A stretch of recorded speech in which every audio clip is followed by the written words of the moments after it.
আমার বাবাকে খুবই ভালোবাসতাম। হে আল্লাহ পাক, হে বাবু, দীর্ঘদিন তিনি অসুস্থ ছিলেন। সে অসুস্থতা সত্ত্বেও উনি কারাগারে ছিলেন।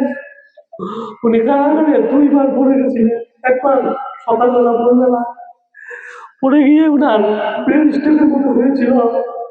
উনার কোনো কিছু আর মনে থাকতো না। পরবর্তীতে উনার আরেকবার যখন পড়ে গেলেন দুপুর 1:30টার সময়, আমি তখন নামাজ পড়ছিলাম, তখন পাতার উপরে আরেকবার ভেঙে গেল।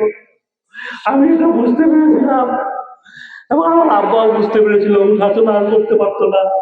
আমি ভয়ে কাউকে বলি নাই, কারণ কারা কর্তৃপক্ষ বারবার বলছিল ওনাকে ঢাকায় পাঠাই দিবে, আর ওনাকে যদি ঢাকায় পাঠাই দেয় আমার থেকে আলাদা হয়ে যাবে, আলাদা হয়ে গেলে ওনাকে আর দেখতে পাবো না।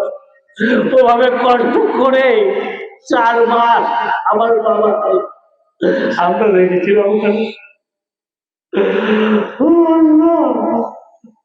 আমার বাবাকে ক্ষমা করে যাচ্ছে। বাবু, আমার বাবা যুদ্ধের মুক্তিযোদ্ধা ছিলেন, আপনারা জানেন। আমাদের বাড়িতে সবারই অবাধে যাতায়াত ছিল, যখন ইচ্ছা আপনারা যেতেন, কথা বলতেন।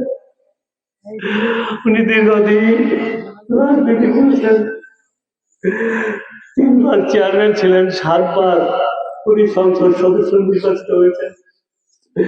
অনেকের সাথে ওনার দেখা সাক্ষাৎ হয়েছে, কথা হয়েছে, অনেকের কাজ করে।